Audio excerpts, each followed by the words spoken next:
રાજકોટમાં શનિવારે સાંજે બનેલી ગેમ ઝોન હોનારત બાદ સુરત મહાનગરપાલિકા તંત્રએ પણ શહેરમાં ચાલતા ગેમ ઝોનની તપાસ કરી 10 જેટલા ગેમ ઝોનને વિવિધ ખામી માટે બંધ કરાયા હતા. પરંતુ આ કામગીરી દરમિયાન પાલિકાના અધિકારીઓ કર્મચારીઓની મોટી બેદરકારી બહાર આવી છે. સુરત શહેરમાં એક નહીં પરંતુ પાંચ ગેમ ઝોન પાલિકાની બિલ્ડિંગ યુઝ પરમિશન વિના ધમધમતા હતા. આ ગેમ ઝોનના માલિકો સામે ગુનો દાખલ કરવામાં આવ્યો છે.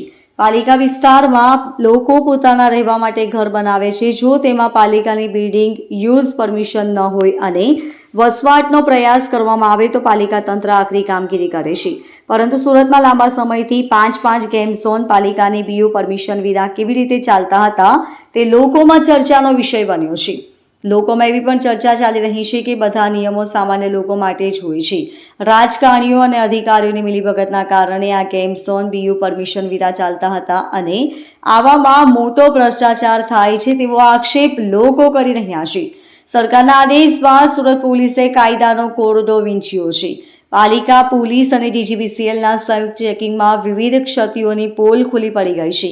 રાંદેરની the great fun amusement park, પાલની the Fantasia bay, Umra short game zone, Vesu rebounce game zone, Vesu વિઝિલિંગ બ્લેમ બની સામે ગુનો દાખલ કરવામાં આવ્યો છે. ગેમ ઝોનના માલિક અને સંચાલકો સામે IPCની કલમ 336 તથા GP 1 મુજબ ગુનો દાખલ કરાયો છે. સેફટી અને પરવાના મામલે વિવિધ ક્ષતિઓ હોવાનો ખુલાસો થયો હતો. રાજકોટની જે ગંભીર ઘટના બની એની ગંભીરતાને ધ્યાનમાં રાખીને સુરત સિટીમાં પણ Surat police commissioner Shri, Surat municipal commissioner Shri અને જેટલી એક્સપર્ટ્સ ટીમ હોય એની જોઈન્ટલી ટીમો બનાવી અને છેલ્લા 2 દિવસથી સતત ચકાસણી કરવાનું ચાલી રહ્યું છે. ના માત્ર ગેમ ઝોન પરંતુ જેટલા ફનફેર હોય, જાદુગરના શો હોય કે વોટર પાર્ક હોય કે જે પણ એમ્યુઝમેન્ટના એવા બીજા જે પણ જગ્યાઓ હોય બધી જગ્યાએ અત્યારે પણ હાલમાં પણ એ કાર્યવાહી ચાલુ છે.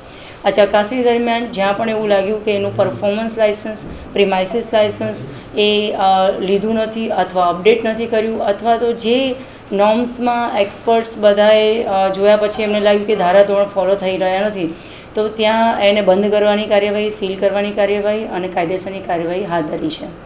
મેડમ, જે પરવાનગી મળી નથી અથવા તેમણે પરમિશન લીધી નથી અથવા રિન્યૂ નથી કરાવ્યું તો સંબંધિત જે અધિકારીઓ છે પોલીસ ખાતાના અથવા તો કોર્પોરેશનના એમની સામે ગુનો દાખલ થશે કે નહીં? આમાં હાલમાં આપણે એની તપાસ આ પ્રાઇમરી લેવલે આપણે એને FIR દાખલ કરી છે. IPC 336 અને ગુજરાત પોલીસ એક્ટની 131 ક કલમ હેઠળ આપણે ગુના દાખલ કર્યા છે અને એની અંદર ફર્ધર તપાસમાં જે પણ નીકળશે, જેની પણ બેદરકારી હશે અથવા જેના લીધે આ ખામી હશે એ તમામને આવરી લેવાશે. હાલની અંદર રાંદેરની અંદર the great fun amusement park, પાલમાં ધ ફેન્ટેસિયા, ઉમરામાંથી શોર્ટ ગેમ ઝોન છે અને વેસુના 3 ગેમ ઝોન છે. એમાં રિબાઉન્સ, બ્લેક બની અને એક્સપ્લોરર એમ ટોટલ અત્યારે હાલમાં 6 ગેમ ઝોનના ઓનર ઉપર આપણે ફરિયાદ દાખલ કરી છે. મેડમ, આ જે 6 ગેમ ઝોન છે એમાં જે અત્યાર સુધીની તપાસમાં કયા એવા સ્પેસિફિક મુદ્દાઓ છે કે જે 6 પાસે નહોતા?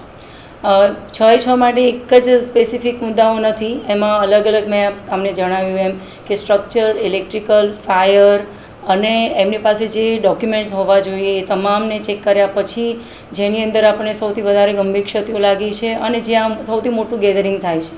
કહેવાનો મતલબ કે જાનમાલનું સૌથી વધારે નુકસાન થવાની જ્યાં સંભાવના હોય સૌથી પહેલાં આપણે એને ઉપર ચકાસણી કરી અને કાયદેસરની કાર્યવાહી કરવાના પગલાં ચાલી રહ્યા છે. Bureau report LK star news, Surat.